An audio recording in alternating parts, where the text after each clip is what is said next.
This is an OPN production.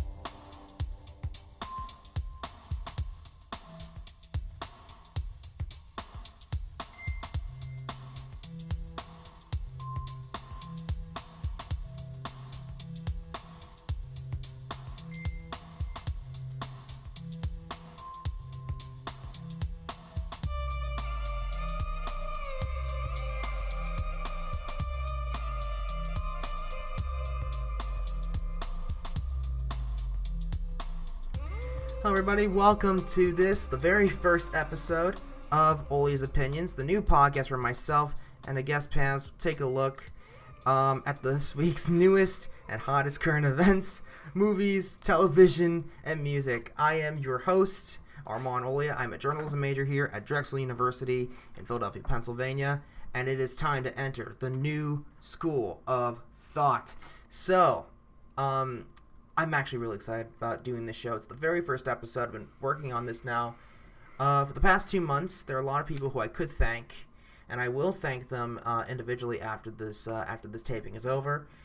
So many people, and I'm just really excited to be here. I know it's very cliche to say it, but I have been working so long and so hard to get this show up, and now that it's here, I'm a little nervous, I'll admit. But there are a few things I want to address before we begin the show. Now, first of all, why am I doing this show? Now, there is actually a good reason. Now, as I said earlier, I'm a journalism major. And one of the things I noticed in the news recently, I know this is going on for a long time, I just didn't know how to address it, is that if you notice on shows like, on networks like CNN, you see a lot of arguing, you see a lot of yelling, and it's not really genuine. It's just for the sake of yelling and arguing. There isn't really much headway made in terms of actually looking into opinion, looking into why exactly something is happening. It's just, unfortunately, we just get shouting and screaming for the hell of shouting and screaming. So I wanted to do this show because I wanted to go back to the days of, the late Gene Siskel and the late Roger Ebert. The way they were able to take a look and criticize things. They weren't criticizing for the sake of entertainment. Well, in a way they were. They were informing the public. But they didn't shout and scream for the sake of shouting and screaming. They shouted and screamed simply because they wanted to, they were really passionate about it. They really just felt so passionate about it that they just couldn't control themselves. So I'm just going to say this right now. If you're here to just watch a show where people shout and scream about events, I suggest you change the channel, because you're not going to find that here. Now, we probably will shout and scream. You never know. So, but it's only because we're passionate. And with that, I'd like to introduce my special guest panelist. She is a biology major here at Drexel University, as well as a student in our certification in writing program. I'd like to introduce our first ever guest panelist for Owlia's Opinions, Miss Elizabeth Meckler. Liz, how you been doing? I'm well. Happy that it's Friday, finally. Yeah. This show does come out on a Saturday, but just in case you're wondering, we do pre-tape these, and something could happen between now and then, which is fine.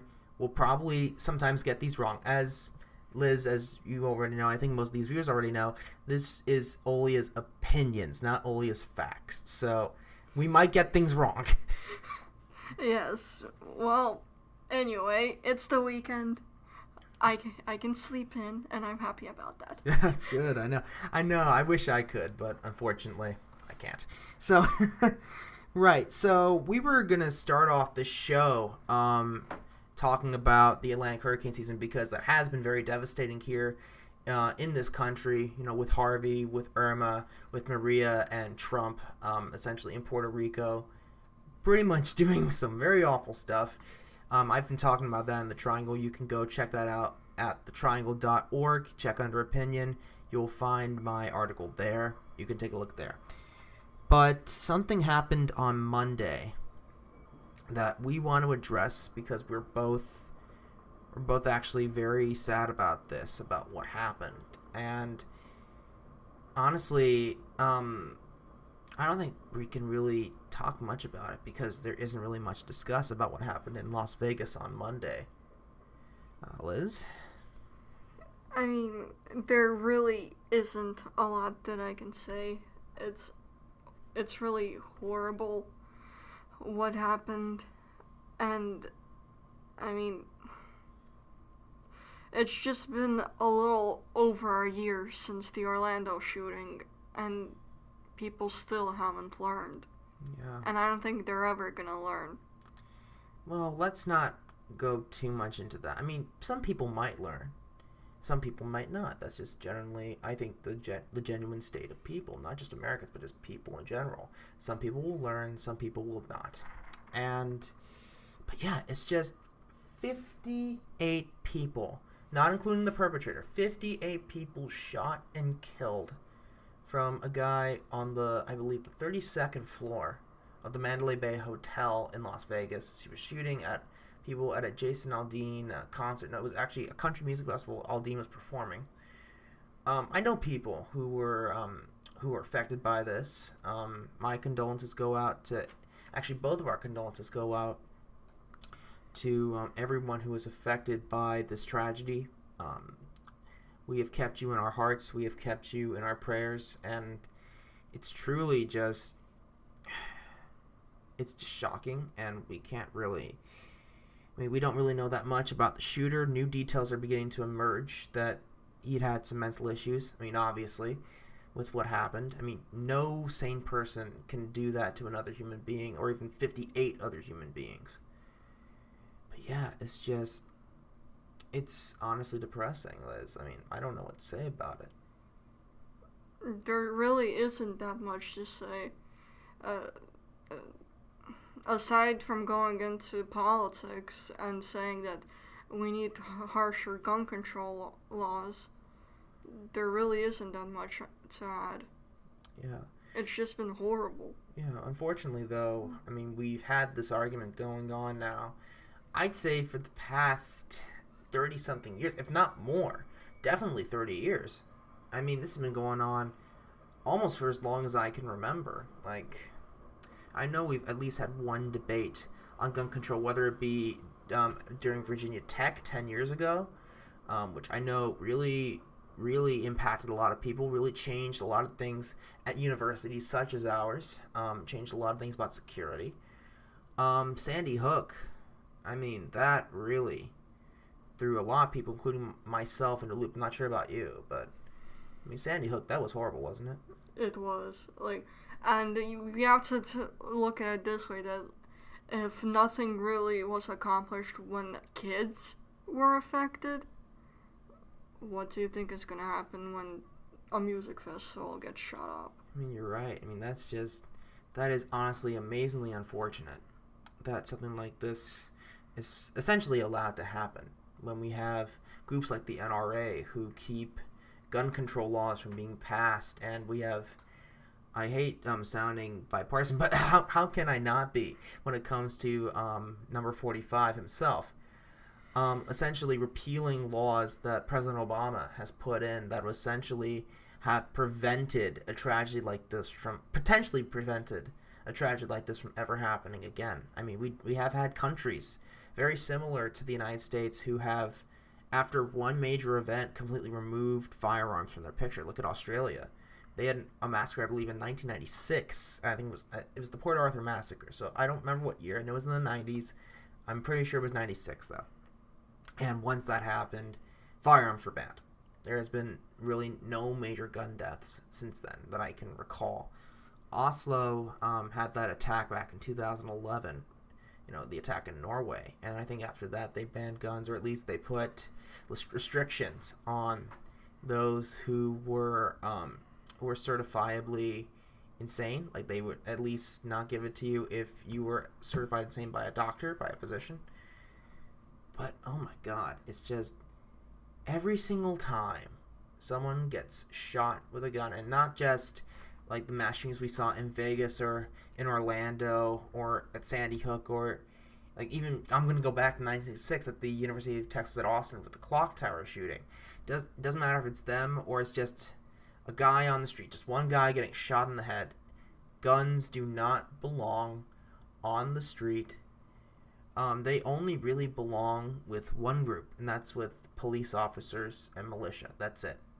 And even then, they really need to be careful. I mean, I have no problems with everyone having the right to own a gun. Mm-hmm. I just think that you should pass more rigorous mental examinations. Yeah, I mean, it's absolutely nuts. There's not really much more we can say about it. It's just nuts. And our condolences go out to all the families and relatives and those who knew the victims, the 58 victims who were killed, and the hundreds more that were injured in this attack. We really don't have much to say on that. It's just so horrifying. It's just so... It's really just tragic. That's all we can really say about that. So I think based on that, we should be moving on. And we're going to be taking a quick break. And when we come back, we're going to be talking about the movies that came out. And Liz and I are going to be rating them on the hot or not scale. What is the hot or not scale? Well, you will have to find out after the break. Now, during it, we're going to be playing... so here's the thing. We're going to be playing music during these breaks. And at the end, these are all from albums that are coming out this week. And these are all singles that came from the album. The first single that we're going to be playing is from Miley Cyrus's new album called Younger Now. That came out on September the 29th. And this is, I believe, the first single that came out from that album. It's either the first or the second. It's called Malibu by Miley Cyrus. And so now we are just going to... it's time to take a break. We'll be right back with Malibu. Don't go away.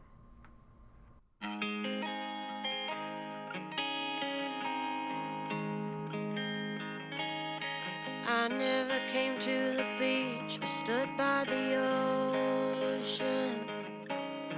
I never sat by the shore under the sun with my feet in the sand, but you brought me here, and I'm happy that you did, 'cause now I'm as free as birds catching the wind. I always thought I would sing, so I never swam. I never went boating, don't get how they are floating, and sometimes I get so scared of what I can't understand. But here I am, next to you. The sky is more blue in Malibu. Next to you in Malibu. Next to you. We watch the sun go down as we're walking.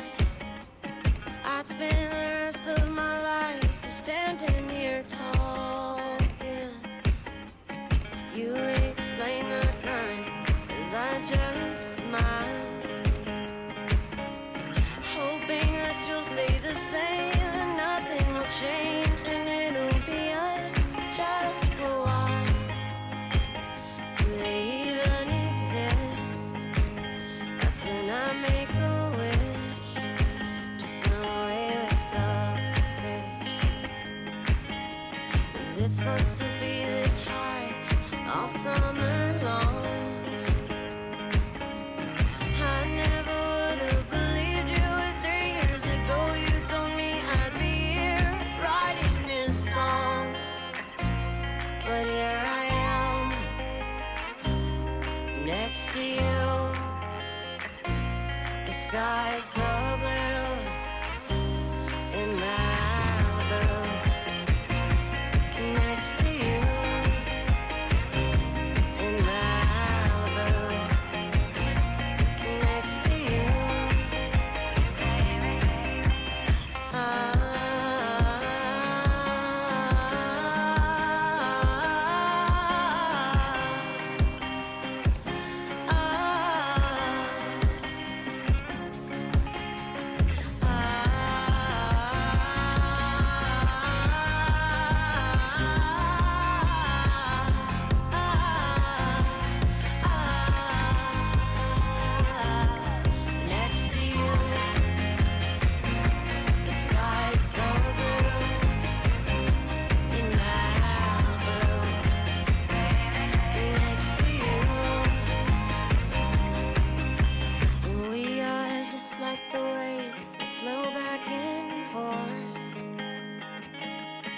Sometimes I feel like I'm drowning and you're there to save me, and I wanna thank you with all of my heart. It's a brand new start, a dream come true in Malibu.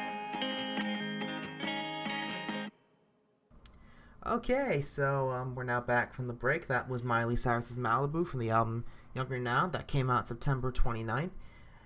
You know, actually, I normally have a complaint about modern day pop music. Like, I normally don't like it. And this is not me as a curmudgeon. This is just me speaking as a fan of older artists like the Beatles and the Eagles.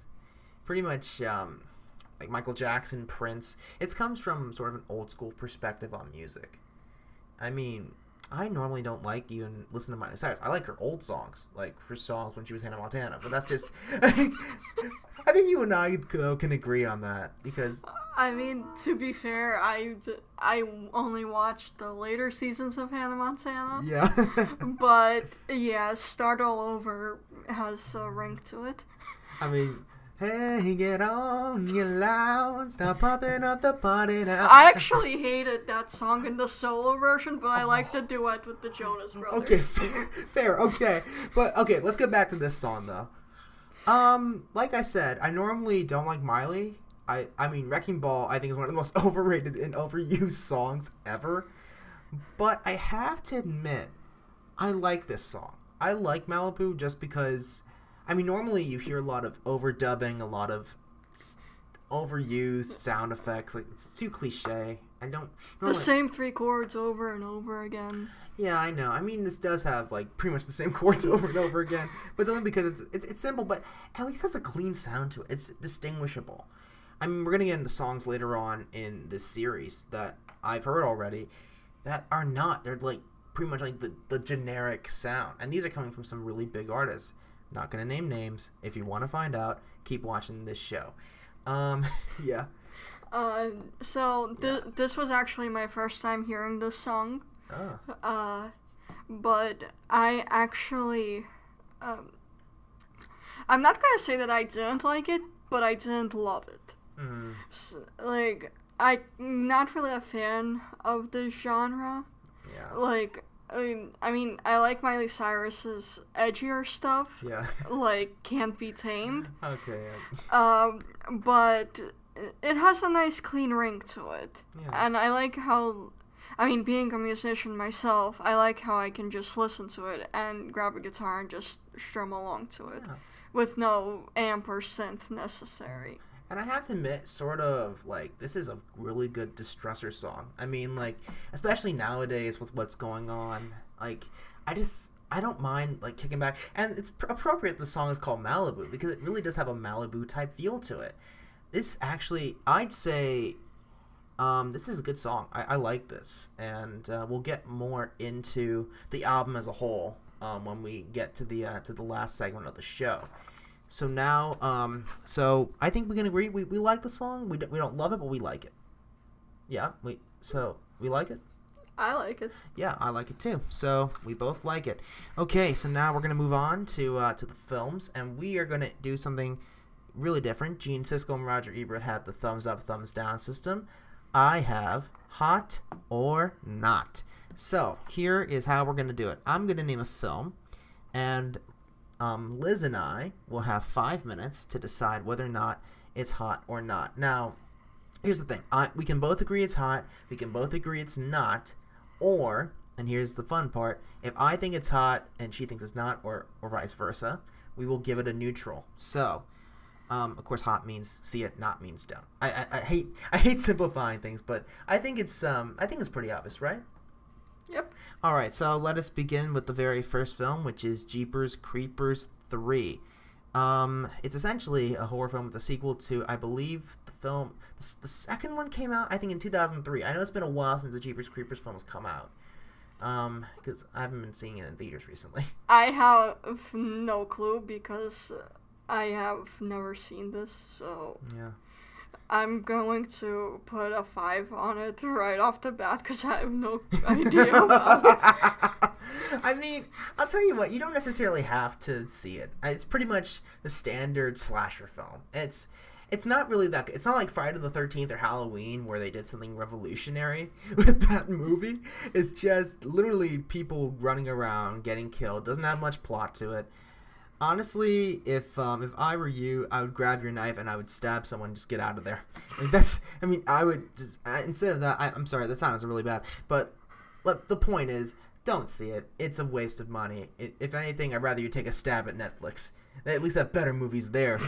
Yeah, and even then, their plots are pretty straightforward. So, yeah. So definitely, it's a not on my end. I think we can somewhat agree. Not. Okay, Jeepers Creepers 3 is a not. Next film on our list is Tom Cruise's pretty much his comeback now. I think it's his first film I've seen with him that was decent. That was not a Mission Impossible movie. Again, I haven't even seen trailers for this, so I have no clue. Oh, man. I mean, I've seen the trailers, and I have seen the movie. And I have to admit, it's very entertaining, and the fact that it's based on a true story, too. I mean, it's like, if no one told you this was a true story, you would really believe that this could actually happen in a movie. Plus to see Tom Cruise show off a little bit of his comedic chops as well.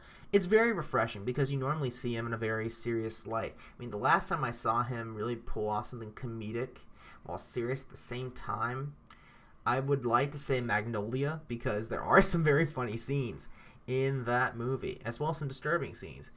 But yeah, this is such a great movie, I think. I mean, definitely. I mean, if it has Tom Cruise in it, I'm gonna say go see it, but I don't know. I think someone has a crush on Cruise. No. Aw. Sorry, no. Oh man, that would have been nice, wouldn't it? Not really. So I think we can agree. I mean, on your end, it's Tom Cruise. You say it's a hot. On my end, because I've seen the movie, I think it's really good. I like it. I'd say it's a hot. So can we agree hot? Yep. Hot. All right. And now on to our main attraction. Flatliners. Flatliners. Now this is something that I actually have seen the trailers for. Oh. And I saw the original movie that came out in 1990 with Kevin Bacon. And Kiefer Sutherland, who everyone now knows as Jack Bauer on the hit show 24. I thought the original one in 1990 was actually a good movie. I know many people really don't like it. I do, personally. I think it's a very unique concept, like what happens after we die. And it just really brings up, a lot of mystical stuff. Also brings up some really clever ways to scare people. It was revolutionary for its time, but it wasn't necessarily the best movie. It's really more of a B movie, I'd say, in the 1990s. I mean, as someone who actually watched the remake of MacGyver recently, if Flatliners is anything like that, I'd see it, but not when it's in theaters. Yeah, it'd be like something you'd see on HBO. It's like, and even then, it's like when there's nothing good on TV. I mean, I've seen the movie, and I've heard on Rotten Tomatoes anyway, it's gotten a 0% rating, which I think they're very generous. Personally, I've seen it.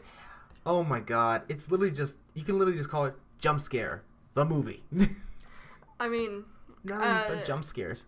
I'm gonna go neutral on this, because the trailers do suck you in, kind of. Yeah, true. But as I saw with the Boss Baby trailers, trailers can make you have high hopes, and then you see it and it's... Well, I think we might have had a bit of a technical difficulty. It is Drexel. True. Yeah, but I think we can just generally agree that Flatliners is a not. It's not a good movie. Like, I wouldn't even recommend a 2-year-old to see it. And 2-year-olds pretty much will watch anything, So, yeah, so a not. So we're just going to go over a quick summary here. Jeepers Creepers 3, the first film that we talked about, that is a not between the two of us. We agreed on that. American Made is a hot. We agreed on that because Tom Cruise. Tom Cruise, yes. And then Flatliners before a certain someone tried to use a certain word. Liz, I'm never gonna make you forget that. Yeah. We agreed before she said that certain word, and then after that it's a not. So that is it for the film section of this show. It will be, of course, on the written summary on voiceofarmand.wordpress.com, and also at my Twitter at ArmandOlia and my Facebook at the artist ArmandOlia. So we're going to take a short break again, and when we come back, we're going to take a look at the best TV shows. But first, we are going to listen to the second song here, and it is Offering by the band called Cults. Offering comes out today, October 6th. This is really exciting. It comes out October 6th, and here it is. Don't go away. This is Offering by Cults.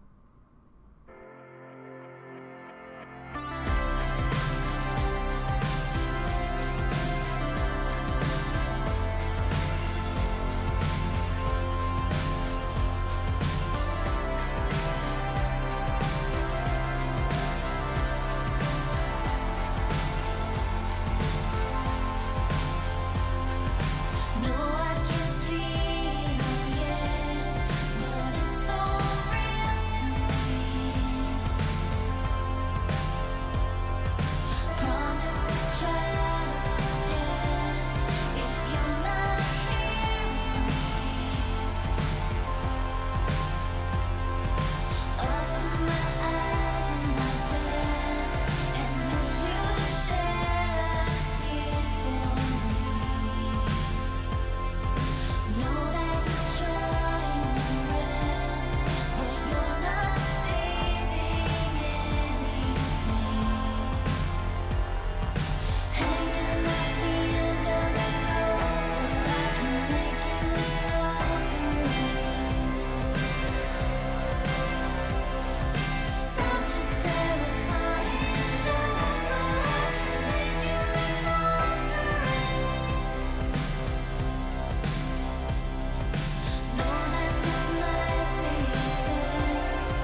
Okay, so that was Offering by Cults.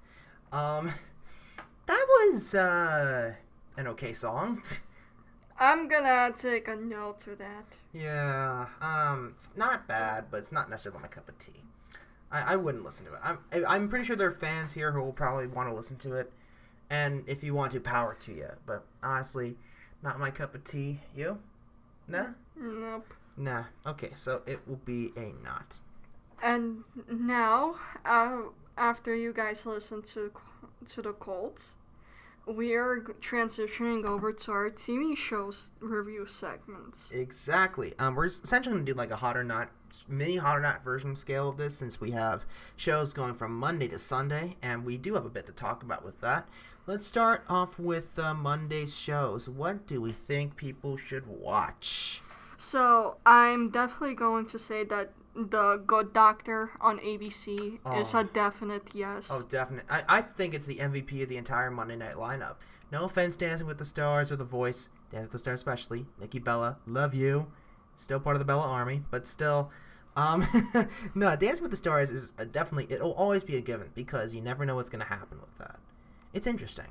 And The Voice, well, it's The Voice. Why not? I mean, at this point, they just kind of became staples of Monday Night TV, but I think for this segment, we should really focus on what's new and what's not. Yeah, you're right. And, okay, so there's a show, there's only, and I actually labeled all these, there's only one show here I'm a little neutral to. Only one, believe it or not. And that is Lucifer.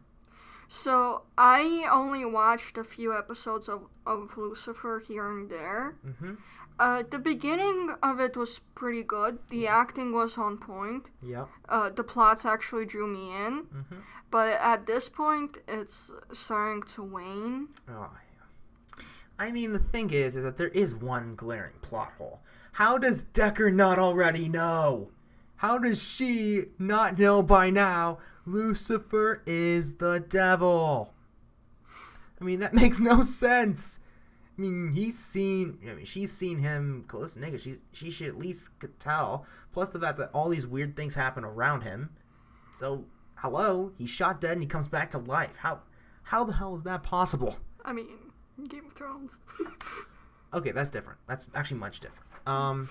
But I'll tell you what. I've seen the first episode of season 3 for Lucifer, and I have to admit the way they ended season 2, I thought that was really cool, and sort of just putting this new twist on the show. I'm not going to tell you what it is because spoilers, and I promise no spoilers on this show. It's unique because it really deals with Lucifer's consciousness. Like, what exactly is his state of mind? Like, is he truly the devil, evil, or is he just going through a phase? Like, it's interesting, but I wouldn't say go and definitely watch it, although it's really good. I think it's neutral because sometimes Lucifer has a good start to the season, and then it begins to dip a little bit. I mean, Jerry Bruckheimer's series normally are very similar with that. This is no different, so that's neutral. But The Good Doctor, for sure, is our MVP between the two of us. What shows should they definitely not watch? So, I would say that it's a no for 9JKL. Oh, definitely a no for 9JKL. A no for the Kevin Can Wait. Oh, come on. I mean, Kevin James, I love you in King of Queens, man. I really do, but I think it's time to move on. I mean, no one finds you funny anymore. Paul Blart Mall Cop 2 came out and completely ruined your career. Sorry, but genuinely that's what I think. As for 9JKL, I mean, has a decent cast. Elliot Gould is in this show as the father, and he's the guy who played, I believe, Rachel's father on Friends. It was either Rachel or Monica's father. And honestly, though, it's a sitcom from 2003 that they suddenly transferred to 2017. It's a live audience. The premise is a little weird. It's not even that funny. It's just a bunch of stock characters put together. So, I mean, I agree with you. It's a no, but it's a no for that reason. The Good Doctor, though. Oh my god. The Good Doctor it definitely shines a light. But Honestly, it's the only show out of the entire Monday night lineup that I actually like, so. Yeah. You know, The Good Doctor is a bad title for this show. It should be called The Great Doctor.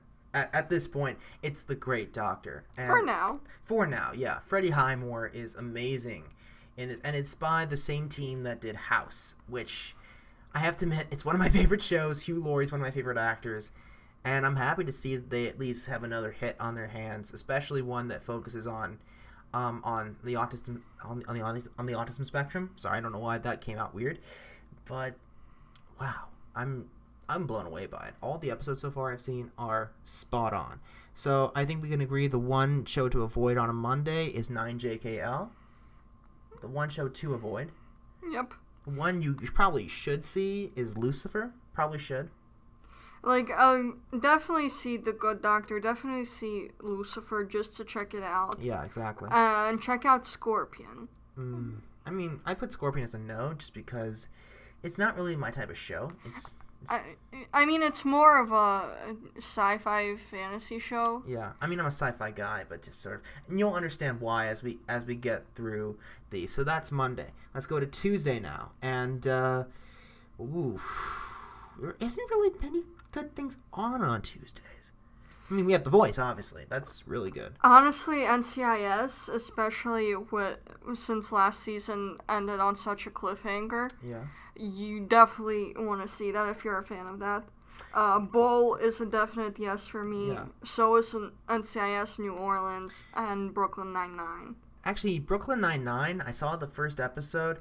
That's going to be a very hit or miss type thing. Because, I mean, if anyone has seen the show, anyone knows Andy Samberg's style of comedy. He's really good when you put him in a very light situation and you give him a very awkward thing to do. This is very dark comedy. Now, I promise no spoilers, but there's just one little thing that just doesn't work. In the series finale, in the season finale for last one, he and one of his partners actually gets thrown into prison on a charge that they did not commit, and his best friend in prison is a cannibal. I mean, that's a good comedic possibility, but it's so dark. I mean, it doesn't necessarily work for someone like Andy Samberg, who I admit is very funny, but in dark comedy situations, like, I don't really think he'll pull it off. So, I hate saying this. I love Brooklyn Nine-Nine. I think Ray Holt has been one of the best characters on television right now. And it's just a genuinely funny dynamic. I love Terry Crews. I love the show. But it's a no for me. I hate saying it's a no. The Mayor came out last night. I thought it was okay. Didn't really like it that much, but that's just me. Yvette Nicole Brown is one of my favorite actresses, but I'm sorry. I don't think it's going to last that long. Probably one season and that's it. Did you take a look at it last night? No. Nah. Yeah, I'm not sure how many people did. So, yeah. In terms of NCIS, I'm not sure if you heard about this, but who's the one, the punk? Not the punk, but like she's the female coroner. Abby. Yeah, she's gonna be leaving the show. Yeah, I mean, I haven't seen this week's episode yet, so don't spoil it for me. I haven't seen it either, so. But when I saw that headline, I was very sad because, honestly, if Abby leaves, because Denosa already left and Ziva left so many years ago. Yeah. But if Abby leaves, and honestly, aside from Abby and Gibbs, there's really not a whole lot of team left. Yeah, I mean, she's actually the only reason why I stuck around, because she's such a great character. You know, and she's actually just very fun to watch. So yeah, that's Tuesday. We would essentially say no to most of it. And oh, wait a minute, I almost forgot about one. Law and Order True Crime: The Menendez Murders. Oh yes, definitely see that. Oh, see it. This is part of a new Law and Order series where they essentially take a look at. It's like what they did with the People versus OJ, except they really do try to reconstruct it, try to make it more dramatic. And plus, since I know a lot about the Menendez murders, I've read a lot of the cases, a lot of what happened. It's just such a great show. Plus, Edie Falco's in it. Edie Falco in a drama, it works very well. She was great in The Sopranos. She was amazing in Nurse Jackie, and now I think she's going to be even more amazing in Law and Order: True Crime: The Menendez Murders. I'd say see it for sure. Liz? Yep, definitely see it. All right, definitely see it. So now we're going to move on to Wednesday, and I had to say, I'm a little disappointed. by Wednesday. It's mainly a lot of letdowns for television. I hate saying it, but there are a lot of letdowns. Honestly, like, the only reason why I'm still sticking with SVU is because of Benson. But last season in particular, like, there were a few good episodes, but the majority of the season, it's been waning. Yeah. I'm actually only there for two actors, who are Mariska Hargitay and Ice-T, of course, because both of them are great actors in that show, and both of them know exactly how to carry their characters.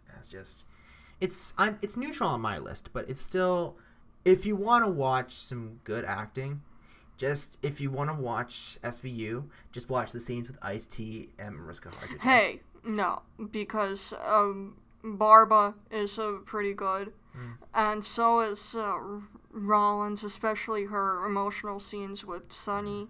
Yeah. So. Yeah. The rest, though, is just, I'm a little bit disappointed. I mean, Criminal Minds used to be an amazing show. I mean, back when we had Manny Patinkin there, who was an amazing actor, still is, and in fact, he'll be coming out with a new film called Wonder. It comes out in November, and I will be talking about that in a future episode. He was great in that show, and then they brought in the new chief. Oh my god, like, I really don't like that show. It's not great. It's not awful, though. But yeah, I'm really excited about that. Yeah. So that is pretty much it for Wednesday. Let's move on to Thursday. Honestly, not a lot of shows for me. Yeah. I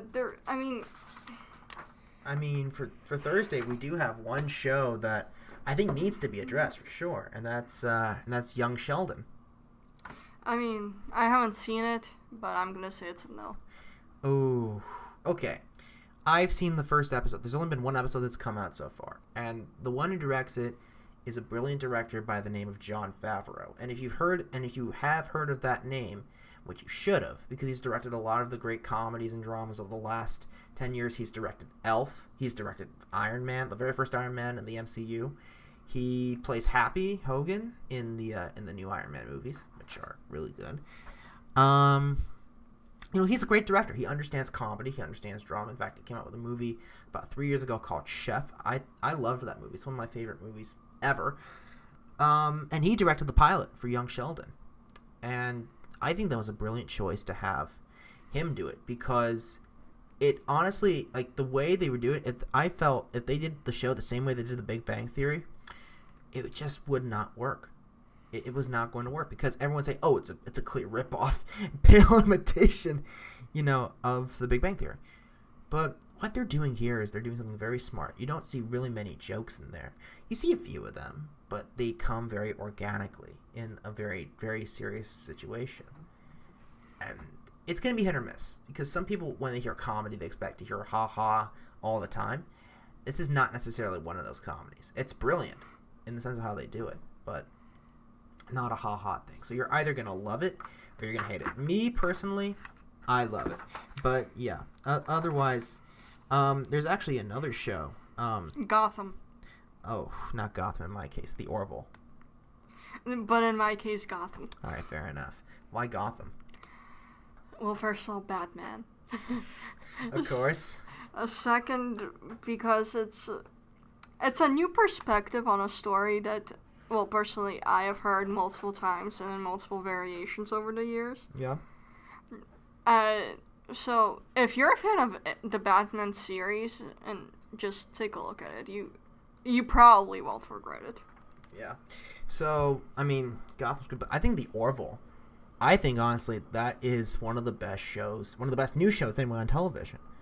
And people can disagree with me. I will understand that.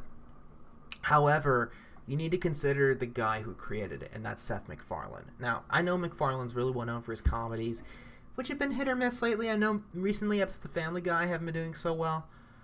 But you've also got to consider that MacFarlane's a major Star Trek buff. He's a major Star Trek fan, like myself, and it's meant to be a comedy.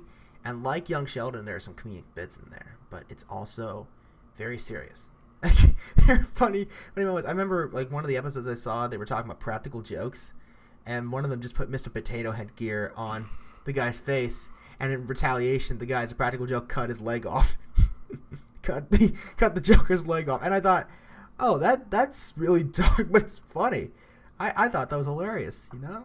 Luckily, they grew it back because it's science fiction. So, but I'd say watch it. Again, it's a hit or miss thing. You're either gonna hate it, you're either gonna love it, but I still say see it. So now on to Friday shows. Fridays. So, there is one show on this list that I'm gonna say yes, and that's MacGyver. Oh, come on. I'm gonna say yes to MacGyver No. just for the reason that it's not that bad if you like the drama, action, gun show heavy Yeah, shit. but this is just me. It might be just as a purist saying this because I saw the original MacGyver series. If you're looking for something that closely resembles MacGyver, I know it's a new, fresh take, and I understand you'll like it if it's a new, fresh take, but it really relies too much on special effects for this type of show. I love the old MacGyver because it has a lot of practical in there, and it's a fun show. But honestly, I think there's one that you missed that really people should watch because it takes a really different approach this year. That's Hell's Kitchen. Oh. I mean, I've never really watched it. Oh. I mean, who doesn't want to see Gordon Ramsay insult a bunch of chefs like in such creative ways? I mean, I won't say some of them because again, PG show, but I mean, inviting contestants from previous seasons back and giving them a second chance. That's actually, I think, a really cool way to do the show. And that's just... I've seen the first episode. The second episode, I believe, comes out tonight. So I'm going to go see it. But I'm really excited for it. I can't wait to see what happens in the first service. So, yeah, there hasn't been any eliminations yet. My money, personally, there's a chef called Van, who was on the 6th season, came back for this one. My money's on him for winning this. So... okay, I'm going to make a bet. If Van wins this series, then what I will do is, I'll just continue on. But if Van loses, I'm going to put this out on Facebook. You guys get to pick a punishment for me if Van loses. And I will do that punishment. I promise you. I'll even tape it. If you want me to dump a bucket of ice water in my head in the snow, I will do it. If you want me to shoot myself out of a cannon, well, don't put that because that's too extreme. But... you know, I'll put any punishment you put on there just to prove a point. So, Hell's Kitchen for me, MacGyver for you.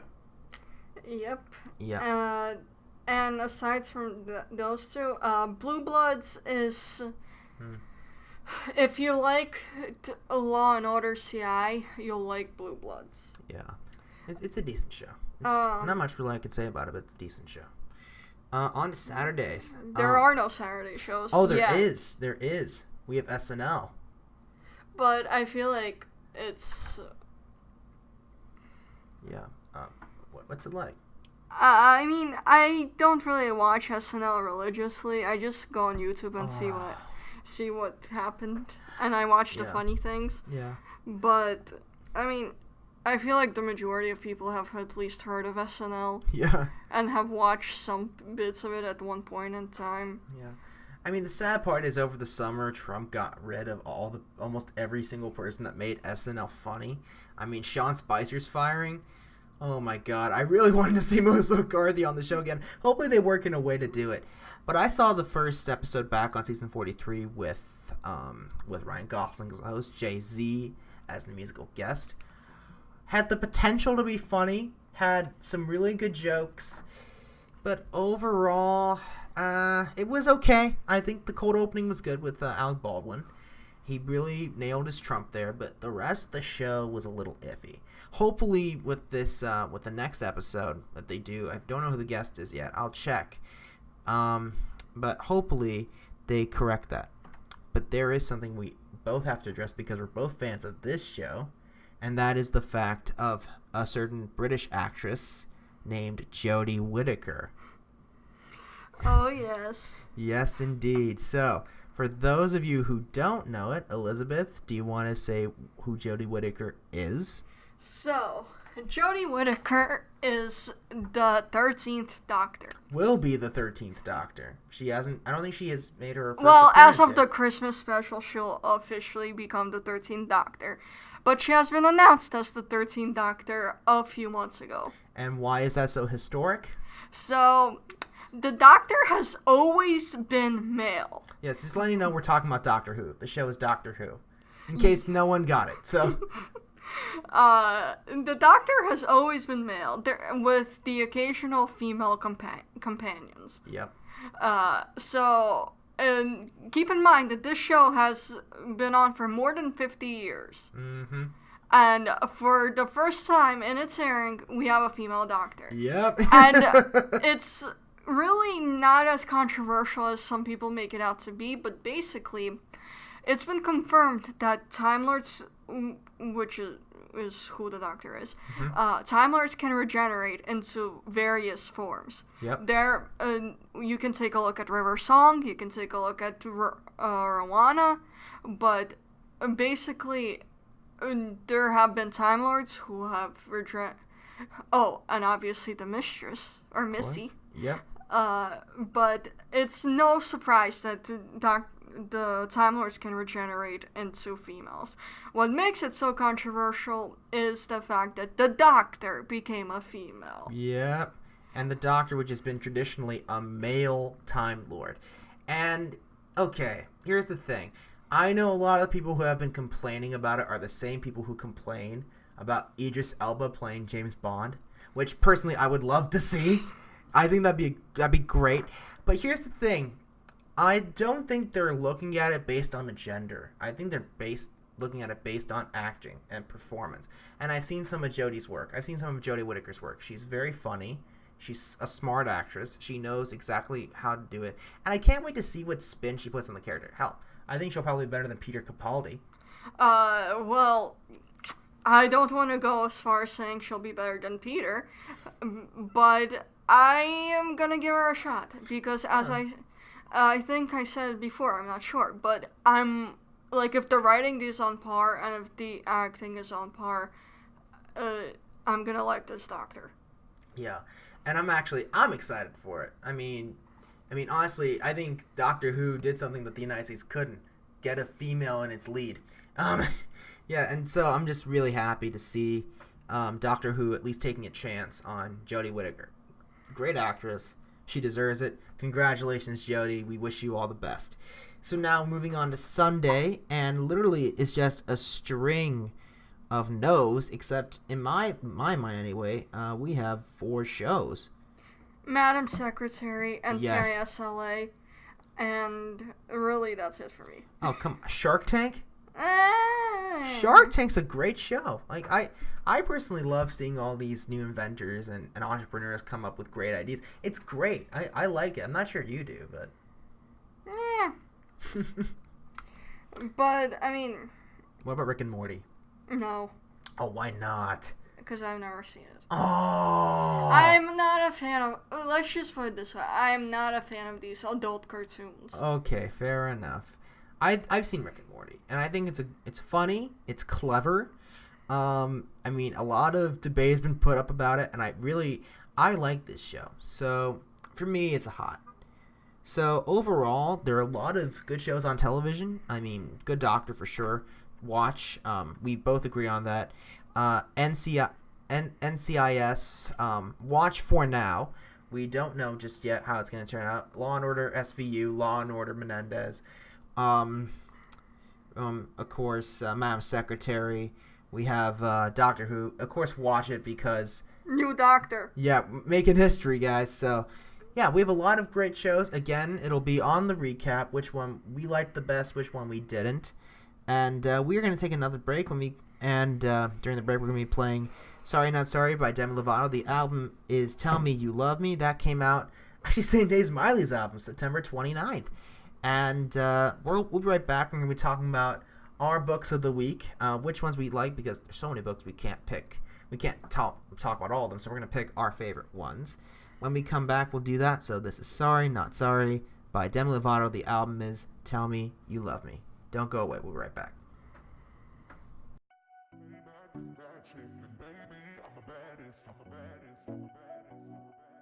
Now I'm out here looking like revenge, feeling like a 10, the best I ever been. And yeah, I know how bad it must hurt to see me like this, but it gets worse.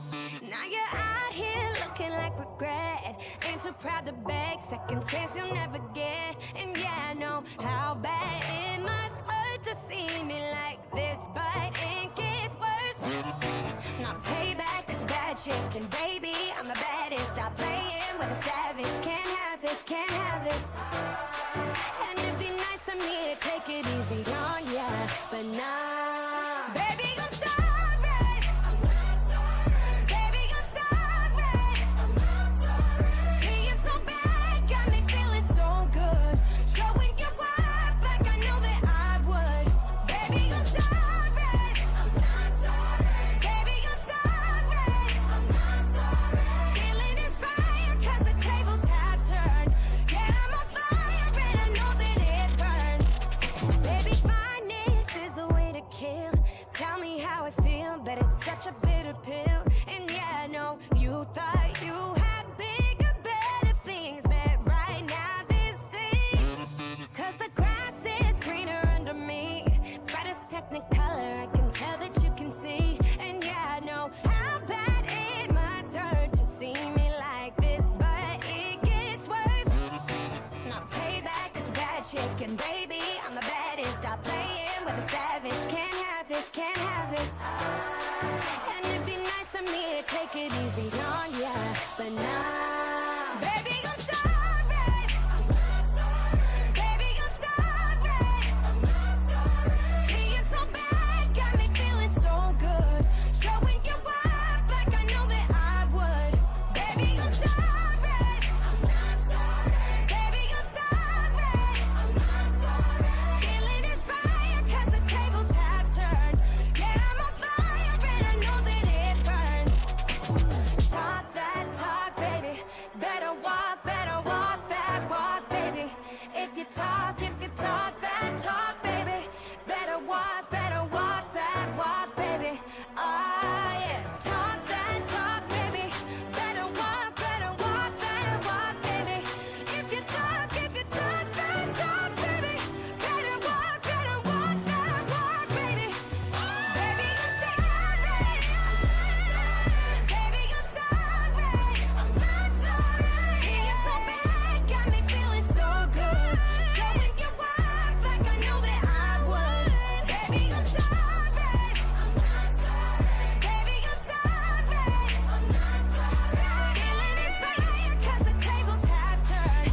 Yeah, I'm on fire and I know that it burns.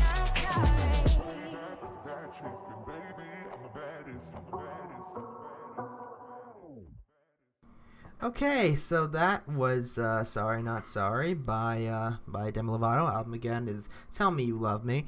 That was a good song. I actually like that, Liz. Like that was a hot for me. You? I'm gonna go with neutral because, like, I didn't hate it, but I didn't like it.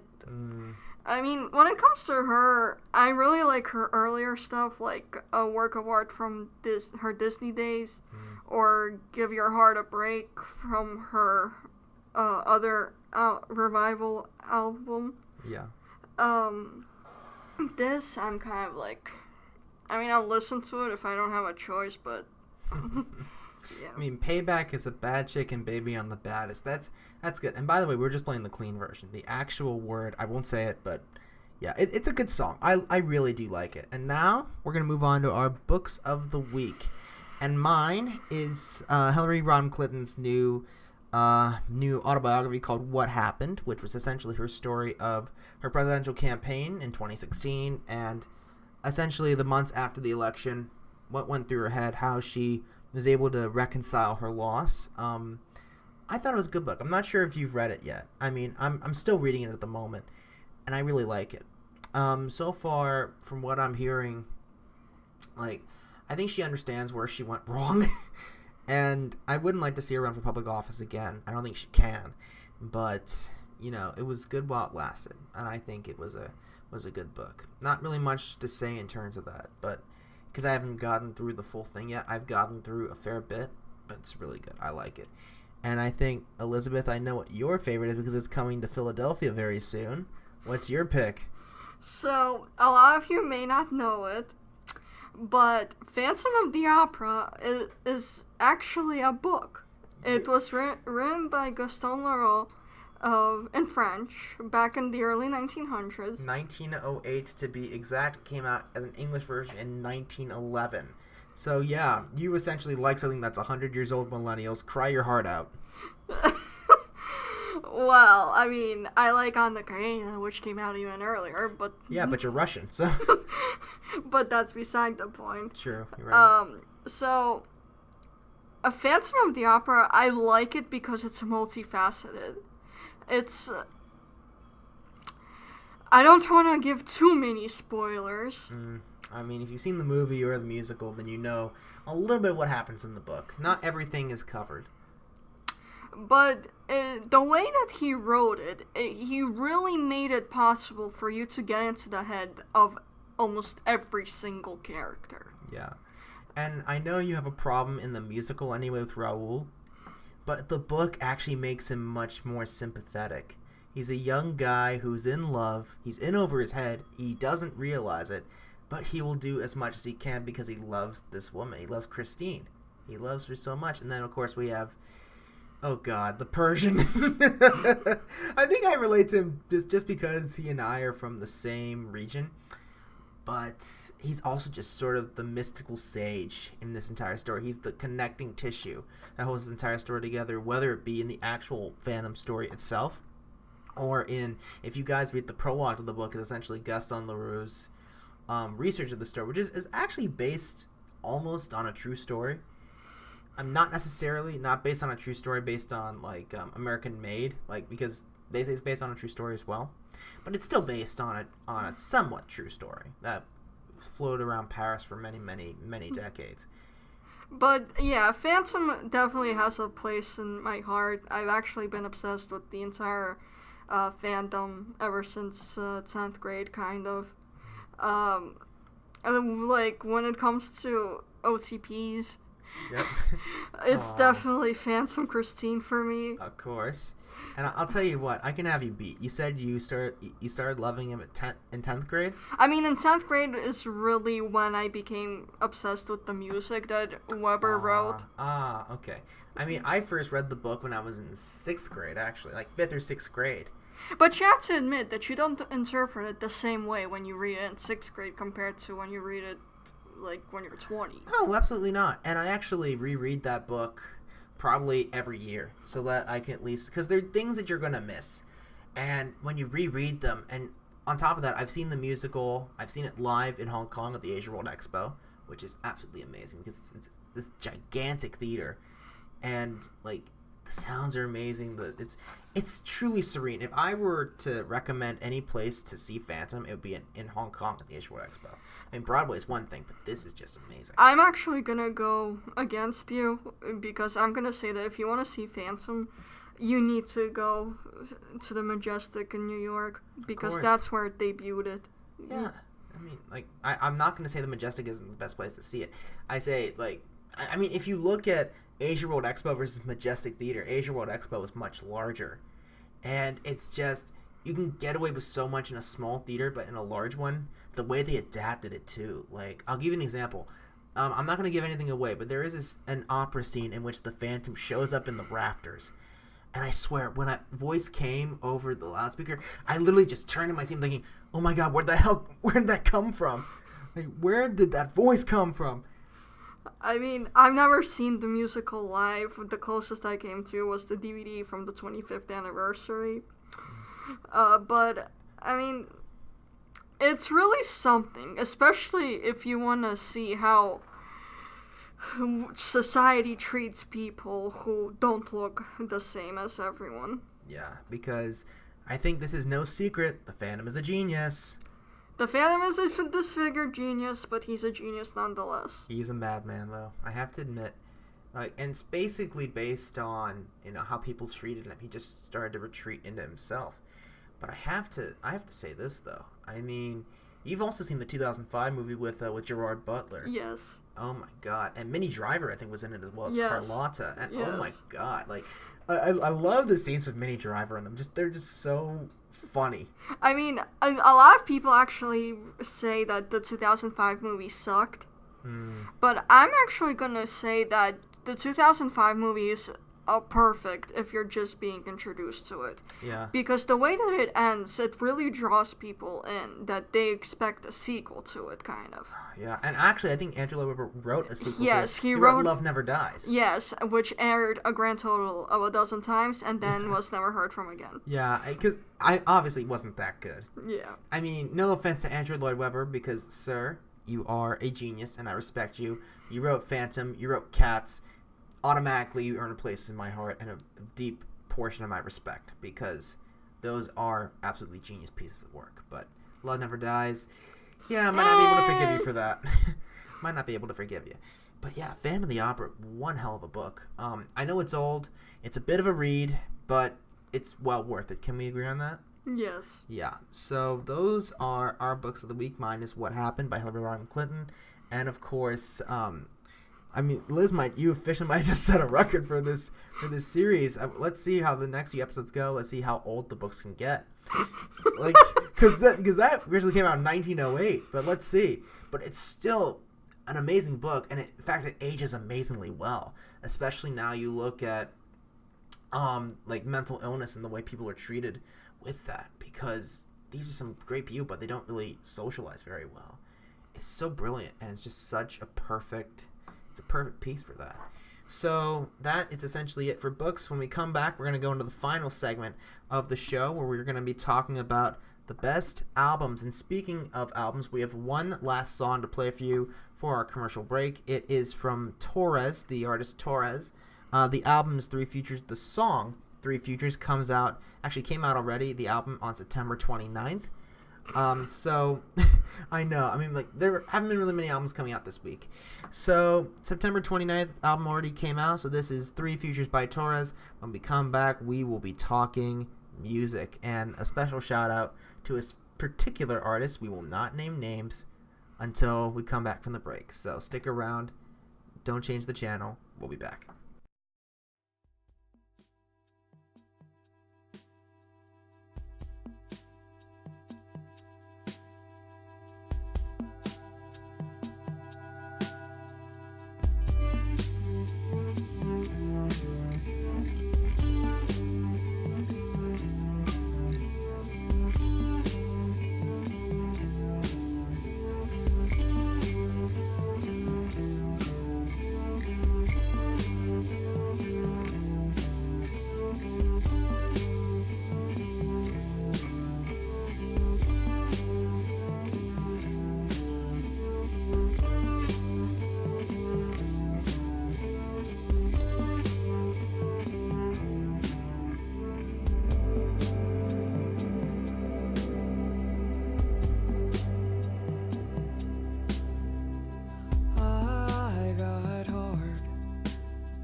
Masonic Lodge.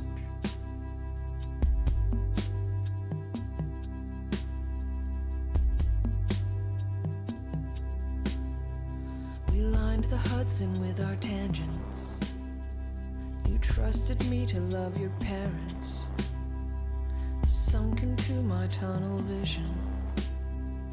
Sunk into my tunnel vision.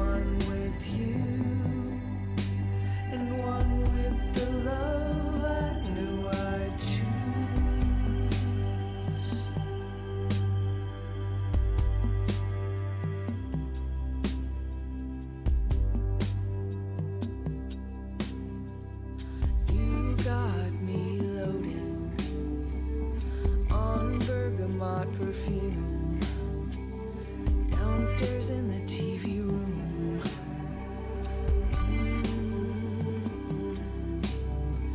You laid the plans and I was quiet. My eyes a trinity divided. Trinity divided.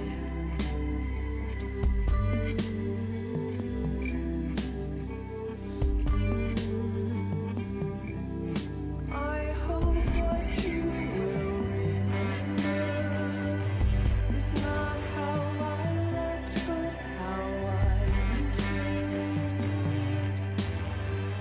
and not the hope that I abused. If remembering something you do, you didn't know I saw three futures. You didn't know I saw three futures. One alone and one with you, and one with the love I knew I'd choose.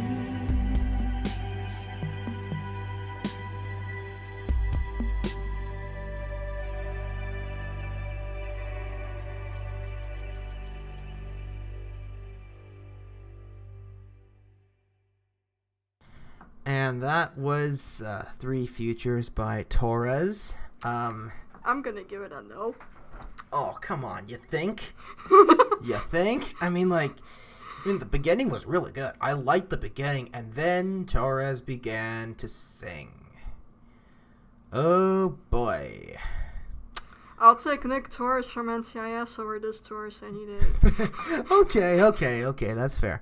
So now we're going to move on to albums. Before we do, I wanted to send a special shout-out to a local artist here in Philly. His name is Jack with No K. His album Summer Hits of the 1890s came out a couple of months ago. Actually came out, I think, during the summer, obviously. He has had some good songs in there, such as Misty May and Moving Down to Texas, both of which I think are really good songs. I recommend for anyone who loves music to listen to that. He'll be performing at the Dawson Street Pub on October 7th and at the Grape Room on October 20th. He has a band also called Saint Wild. I'll know when they're going to be performing, but if you want, go on Facebook, search him up, Jack with No K, the album Summer Hits of the 1890s. And if you want to see him, October 7th, Dawson Street Pub, October 20th at the Grape Room. Jack, we love what you're doing. Keep doing what you're doing. And we'll try to get, when you come up with a new album, we will get it onto the show, no questions asked. All right? You are an amazing guy, and that's my musical shout-out. I decided to do that because he's a great artist. He's an amazing guy. So let's move on. Let's go hot or not for these music albums. We'll start with Miley Cyrus's Younger Now. The song we heard from that was Malibu. I'm giving that a hot. I'm giving that a neutral because I'm not really a fan of this genre and I haven't listened to the album, so I'm giving it a shot. All right, that's fair. I think that's fair, but it's going to be good. We can agree it's going to be good. It's not going to be bad. It's not going to be a bad album. That's why I say neutral. Yeah, it's neutral, so it's going to be good. Demi Lovato, I'm going to say a yes to that song. Yep, so the album is Tell Me You Love Me. The song we played from that one is Sorry Not Sorry, and you have a hot for that song. Personally, hot for that song as well, and I think hot for the album. I have a good feeling about this. Based on that song, it's a good feeling for me. I really think it's going to do well. Again, neutral because I haven't heard the album yet. I just heard that one song, so neutral until proven otherwise. All right. Offering by Cults. I'm going to go neutral on this one. Neutral. Because it was a good song. I didn't think it was great. Might be a good album. I'm going to say might be, and I hope I'm proven wrong in the positive side, that it's a great album, and it might be something good for them. Cults, I promise you, if it's a great album, I will eat my words completely. I will be your number one fans if that is the case. And obviously, the Three Futures by Torres is absolute not. Complete not. I would love to give this a hot, but it doesn't give me anything to at least give a hot 2. Like, if it was just the introduction instrumental, I would probably say yes. Yeah, agreed. Absolutely agreed. So we essentially have gone through pretty much everything we can within this program. I would like to thank Elizabeth. Thank you so much for coming on the show. You can follow Liz on Twitter at Liza19115. Elizabeth, thank you so much for coming. It was great being here. Thank you very much. As for me, you can follow me on Facebook at the artist Armand Owlia, the all lowercase Artist Armand Owlia, the first letter all capitalized, no space. You can follow me at Twitter at Armand Owlia, on Instagram at Real Armand Owlia, and on Snapchat at House of Armand. I promise you, you're probably going to enjoy it. And join me next week. We're going to be talking about the newest films, including Blade Runner 2049, which has already been hailed as a hit by a lot of the critics. Will I agree? Well, we'll see. Until then, thank you so much for joining us, and that's it for this School of Thought. Until next time, keep loving, keep learning, and keep debating. We'll see you next time on Oli's Opinions. Bye-bye.